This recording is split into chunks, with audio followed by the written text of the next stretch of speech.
Are back with part 2 of the Deputy Lisa Dean investigation file, and today the plot thickens. We are diving straight into the recorded interview of the internal affairs interview with Deputy Dean's girlfriend at the time, Irene Ruiz, who just so happened to be a lieutenant within the very same department. When the public database logs caught Deputy Dean illegally running the tag of her girlfriend's ex-husband, Jamel, the department had to scramble for answers, any answers. But as you are about to hear, when they put the lieutenant on the record, the cover story completely fell apart. Pay close attention to the timeline she gives, because what was supposed to be a helpful misunderstanding turns into a glaring admission of targeted surveillance. So let's roll the tape. Thank you for coming in, Lieutenant Ruiz. Today is February 17th, 2020. The time is approximately 1:33 p.m. This is the internal investigation warning, also known as Garrity. I wish to advise you that you're being questioned as part of an official investigation of the Cherokee County Sheriff's Office. You'll be asked questions specifically directed and narrowly related to the performance of your official duties or fitness for office. You're entitled to all rights and privileges guaranteed by the laws and the Constitution of the state and the Constitution of the United States, including the right not to be compelled to incriminate yourself. I further wish to advise you that if you refuse to testify or to answer questions relating to the performance of your official duties or fitness for duty, you'll be subject to departmental charges which could result in your dismissal from the Sheriff's Office.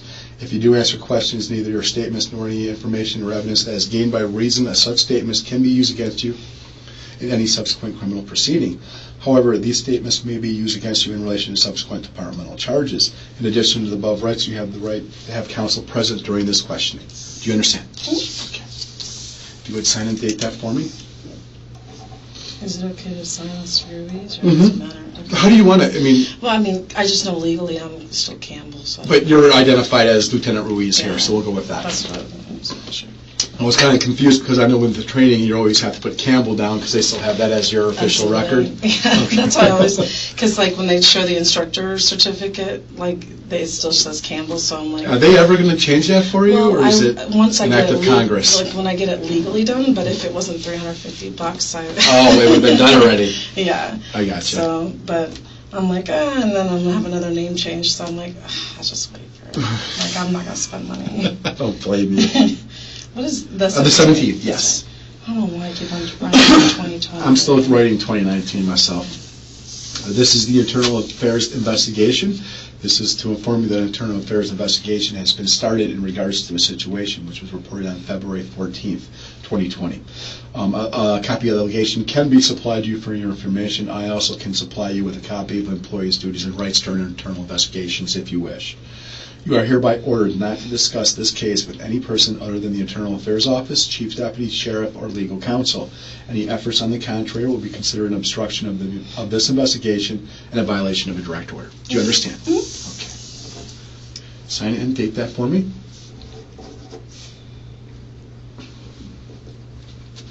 Thank you very much. You are familiar with the accusation against you. Have you had a chance to see it? I apologize. I thought maybe you did. Basically, it's against Lisa Dean. She's in uniform patrol. They are alleging this, and it was written by Major Pinion.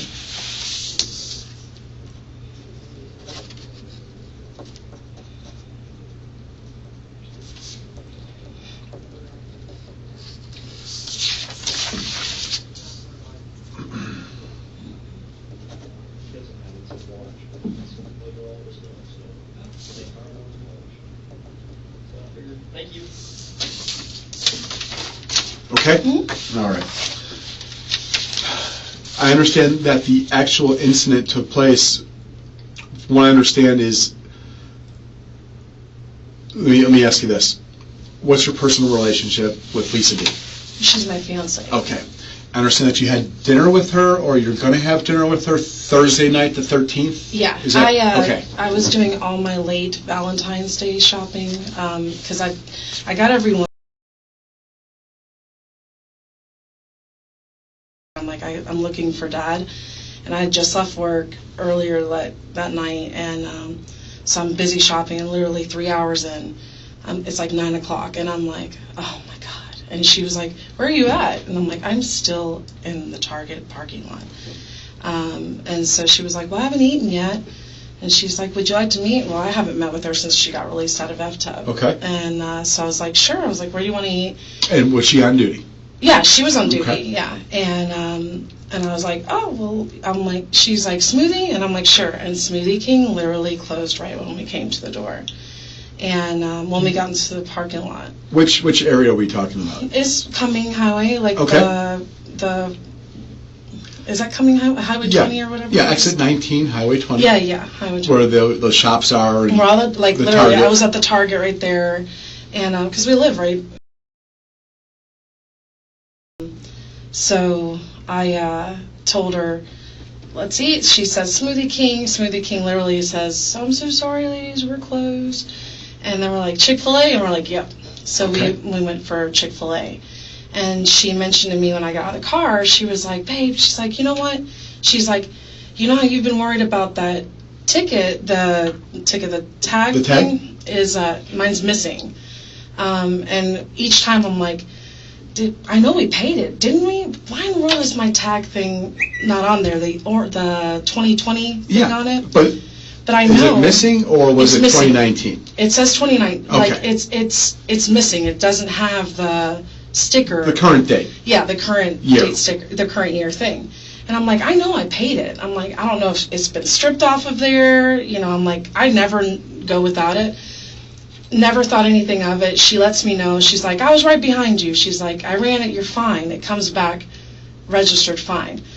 Right then and there, I was like, hold on a second. I'm like, are they even allowed to run tags like that?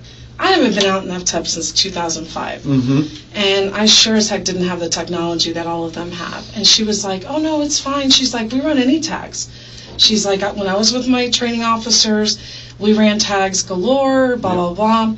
And I said, I didn't have that. But one thing we're not doing is running tags on people that we're involved with.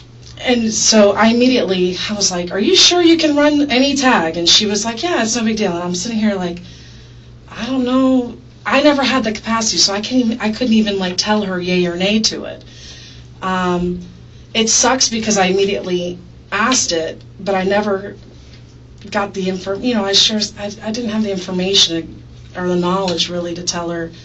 You should or should not be doing You that. should or shouldn't. And I sit here and I'm like, I wish I had known at that time, but I wouldn't. I'm not riding out there. I don't know what training officers are saying. I don't know. Right. Again, I didn't know. Did you question her as far as a personal Irene to Lisa? Like, yeah. Why did you run my tag when you could have just asked me, or tell me what Or you asked not even like that. I was like, babe, I'm like, why'd you run? And she's like, I was right behind you. She's like, I was curious as to whether it would come back registered or not.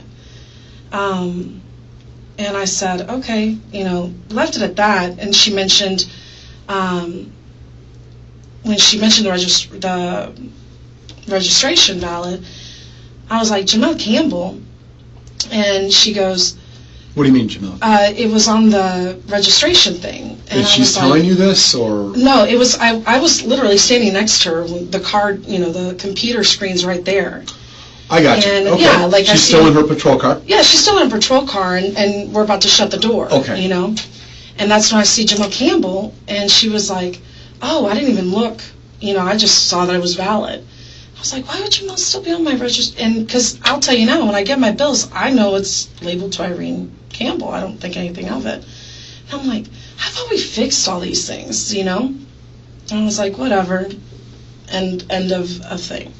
Go into Chick-fil-A. Did she mention anything? Mm-hmm. What was her feeling about having your ex-husband's name on your registration? Well, she was surprised, too. She was like, I thought you guys had worked to separate. We've worked on a lot of things to separate. Like, I've had to run my the credit history so many times because there's still lingering cards, there's still lingering this.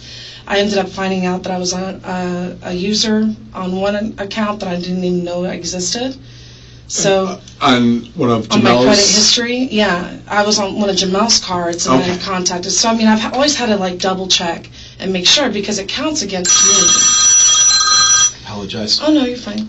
And I was like, because it counts against me when I'm trying to, like, apply for credit, things like that. It shows me with more credit because I'm being an authorized user. And it affects my credit. So we've been working on separating a lot of things. We'd never gotten joint credit cards together. This was all done during the divorce decree. The one thing I didn't even think about was cars. Right. You know, I mean, we're both co-signers on these cars, and when we got divorced, these cars were still in effect. I mean, that was obvious. The vehicle is still registered under Jamel Campbell's name?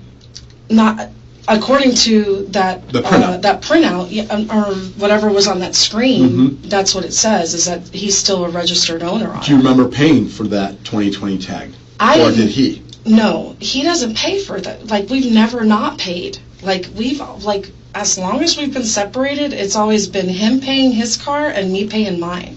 And the bill's coming to me. So I've never noticed that the bill it doesn't say Irene Campbell and Jamel Campbell on this bill to me. Like on the... When you say bill, you mean your registration? The registration, yeah, the ad valorem thing when you're paying your tag. And unless I'm just so used to freaking just running out this thing, I just pay it. Like, I don't think anything of it. Okay. So... When does your tag expire? Whose birthday month? That's my birthday. Okay. And when is Jamel's birthday? Okay. That's a little bit weird then. Obviously, it's a computer thing on the DMV side. I guess so. I mean, I don't know if DMV controls that or what the tags place. I don't know. Okay. When Lisa saw his name, was she upset? No, it was more. Okay. Not at all. Not at all. She was definitely. She saw my concern. She was like, "Well, that's weird." You know, like that was it. It wasn't anything big. You know. We had breakfast. We had dinner at Chick-fil-A, and that was it.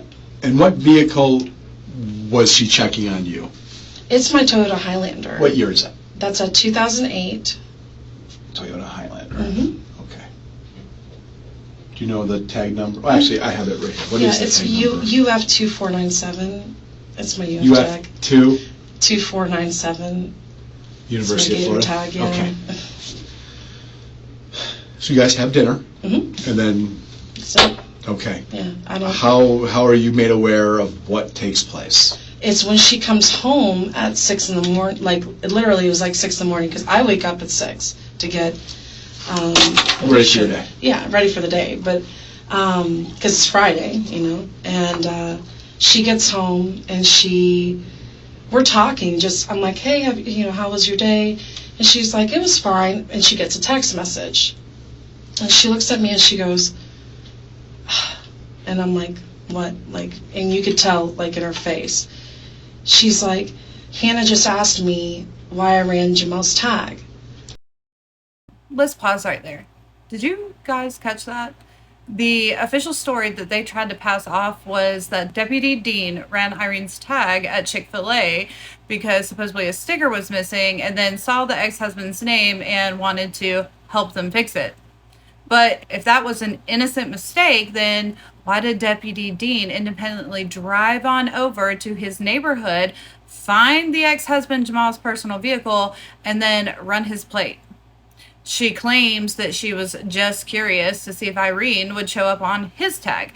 And that isn't an administration error. That is the definition of using a law enforcement database to track an ex, aka stalking. And I said, you ran Jamal's tag. And I was like, you ran my tag. You know, like, that's, I'm like, I don't know anything about, because I go to bed. Like, I'm not going to stay up all night. I got to go to work, you know. So I was like, what do you mean you ran Jamal's tag? And she goes, well, I was in the area. And she goes, I was, like, curious to see if you would show up on his so that you guys can fix this up. And I'm like, what in the world? And I'm like, how does Hannah know? Like, that's immediately, like, and she goes, I guess from CAD, maybe she recognized that I ran, because Hannah starts her day on that different rotation. And I said, I was like, will you call Cook, please? And, because I'm frustrated now, because I'm like, what in the world, what is this about running tags you know what I mean? Like, that's what I was super frustrated on. And I didn't want to be in here trying to explain that that was the first thing. Right. And I said, and then I'm talking to her as Lieutenant Ruiz, and I'm telling her, You're going, Lisa. oh yeah, Okay. I go into, Lieutenant mode to her, and I was like, you're going to contact your sergeant right now, and you're not going to surprise, I said, because I've been in that boat where someone surprises the heck out of me, where I'm getting a phone call, and they're like, LT, and I'm like, great. So I said, you're not going to surprise. I said, you're going to disclose what happened to your sergeant, why you did it, so that if anything were to come up, he knows ahead of time, so he's not surprised. And she goes, oh, she's like, what in the world? So she calls her, or texts her sergeant. That's Sergeant Cook? Sergeant Cook, yeah. Okay. And he lets her know, he's like, relax. He's like, I get why you did it. He's like, curiosity as well, why did she tell him? What did she tell him why she did it? Oh, she told him exactly the same thing. What did she tell you? Oh, she goes, I was curious to see if you would show up on his registration so that you would fix it. Let this sink in. A law enforcement officer gets caught red-handed by a colleague running unauthorized plates on a secure state database. Her immediate unedited response, I was bored. Using GCIC because you are bored is an automatic textbook policy violation, and the fact that she scrambled to change her story to the registration mix-up right after shows pure panic. So it was just the name. She was curious about the name of the vehicle. Did she Yeah. say whether or not Jamel's tag was a valid 2020 date?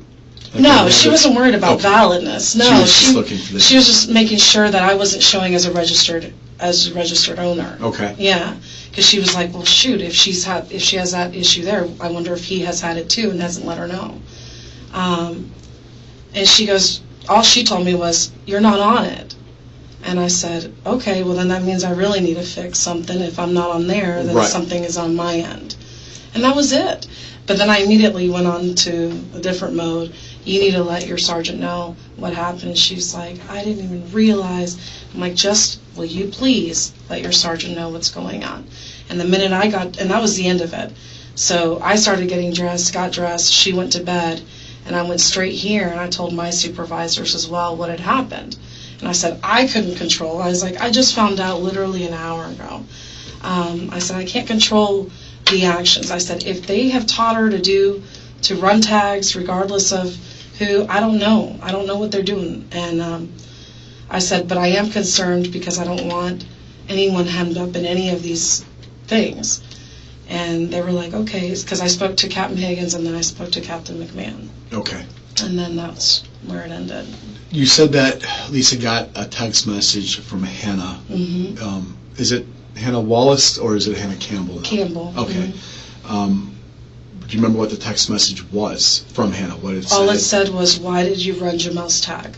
And do you know what Lisa's response was? Did she call her or did she respond? No, she immediately responded, and I guess she had responded at first. She's like, I was bored, and then she goes, I had run Irene's tag earlier, and I wanted to know if she was on yours as he was on hers. Okay.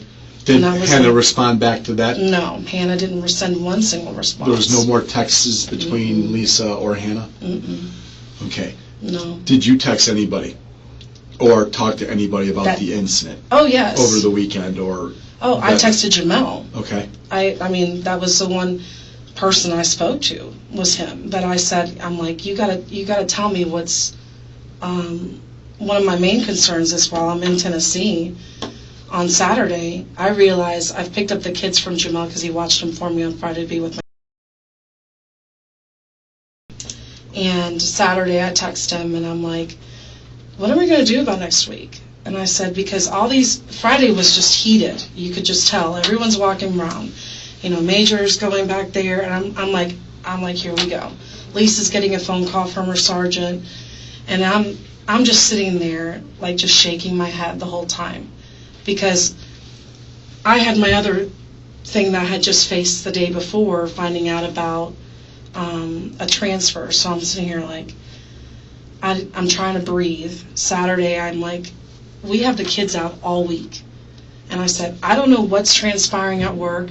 I said, I'm sure there's some AIC. I'm sure something's going on about this.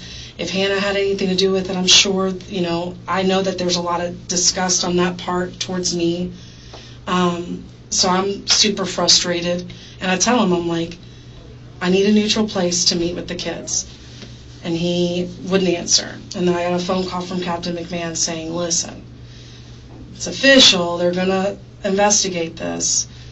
He's talking about the AIC. I know you need to figure out this, and I know you're frustrated. And I said, beyond frustrated. Beyond, this is. You can still talk to Jamel about your personal and the kids and everything. It's just hard. It's hard when you've got all this. You don't want any of that. Absolutely. And I've been 7 years divorced from Jamel. I didn't need any of this drama, I don't want that for anyone. And I've stayed away from it for a really long time. But I had just had to deal with the day before, and that's why I was heated behind my conversations with him this weekend. Or that day, really, it wasn't even a weekend. And I said to him that I'm highly disappointed because of his assignment, his reassignment, and 3 days in, I'm having to hear that, that he's upset about me supposedly not cooperating, and I'm like, Jesus, we've been like this for 7 years, cooperating with childcare. Oh, I gotcha. Okay. And so I'm like, we've been on this rotation for 7 years. I'm not in violation of anything. I don't know why you're bringing it up to my supervisors so you can go to your other rotation. Why would you make that accusation? And then now that has nothing to do with this. Exactly. So now. But it was so conjunction. It was on Thursday. I find this out. Then Friday, I'm in the cahoots of all this, and I'm like, great, So of course, I'm more frustrated by our dealings with each other. So I tell him, I'm like, I want a neutral place. When I speak to Captain McMahon, he's like, get your neutral place and set. And so we decide on the hospital, 8 o'clock. And that was it. Okay. Did you ever reach out to Hannah? No. Email, text, God, nothing? no. I never talked to her. Did she ever reach out to you? No, no. I don't correspond. I haven't corresponded with Hannah, and a lot of why I don't correspond with her is because every time I've talked to Jamel, it's always something misconstrued. And he was like, I'll look at your text messages to her. I saw her one time. I was trying to be cordial in November. And I saw her in the Woodstock Target, the one on Highway 92. Yeah. And I saw her patrol car, and I was like, well, I'm glad you didn't pull me over. I was just trying to be. I'm trying to be cordial and create this. And immediately that got taken out of context, and Jamel was like, she was trying to be nice to you. Why are you so sensitive? Oh, okay, I gotcha. He understands what you're doing, absolutely. But she wasn't. And it was, everything is an attack, and I'm like, holy moly. And I told Jamel, I was like, I can't keep on trying to get to know someone that isn't even willing to see me as... And that's understandable why you're trying to do that, because the kids will be hanging out with her. Literally our schedule is every 2 to 3 days, and it's been like this for 7 years, so it's not a new thing to have... to have me in the picture. It's a constant, it's not a week there and then a week there. We have to correspond all the time. And Lisa and I have been together for 2 years. She's had to, she's tried to be like that mediator, and for the longest time she was. She's, her and Hannah worked on shift together, so they were cordial with one another, right. And it helped a lot to have Hannah. So if I needed to ask Hannah something, either Lisa would and it would go easy smooth, or I just have Jamel say, can you please text Hannah and let her know? I gotcha. And that's how it was. So yeah, the only time I texted Hannah was today to let her know I'm here with the kids at the hospital, and she kept on driving around me and had no idea that I was in a Ford Escape now. So you were doing the child custody exchange with Hannah? This morning. Okay. That was the only time I had any sort of contact with her, was to let her know I'm in the Ford Escape, you keep on driving around. And I said, I'm sorry, I guess you didn't know that I'm in a new patrol car, and that was it. What did Lisa tell you about running his tag? Did she say, Obviously she had to go to his house. She said she was in the area. She always is. That was his zone. That's her zone. Yeah, that's her zone, and that was her sign zone. And she's getting to know. I don't know if that's 52 zone or something. It is. And she's getting to know 52 zone intricately more. This is her second. I guess this is her second month. So the way Cook had her, since she's brand new released, he had her in 51 zone when she got released, and now she's in 52. Okay. And did she say whether or not she ran any other tags besides his personal vehicle? No, she didn't mention that, or I didn't even never ask asked. either. Okay. Is there anything that you think I need to know that I didn't ask? No, I'm running in my head. If I got some follow-up questions, I'll just give you. Yeah, if that's all right. the case. The time now is 1:57 p.m. and this will conclude the interview. 24 minutes. That is all the time the Office of Professional Standards Lieutenant David Barone took to interview a key witness in a major database abuse case. And as we just heard, the excuses do not add up. The supervisor told her to relax, and the investigator spent more time asking about child custody drop-offs than the actual policy violation. And the system did what it always does. Protected its own by treating criminal database surveillance like a standard relationship drama scene. This is exactly why we pull these public records. When we don't audit the auditors, board officers run whatever tags they want without a second thought. And leadership does nothing. So yeah, head on over to the link in my bio, check out my website where I'm trying to upload all of the files into an archive for everyone to have, because I believe in major transparency and everyone should have access. Let me know what you end up thinking about this. Leave me some messages in the comments, hit the like button, share it, and let's keep demanding transparency, because you and me and everybody else deserve it.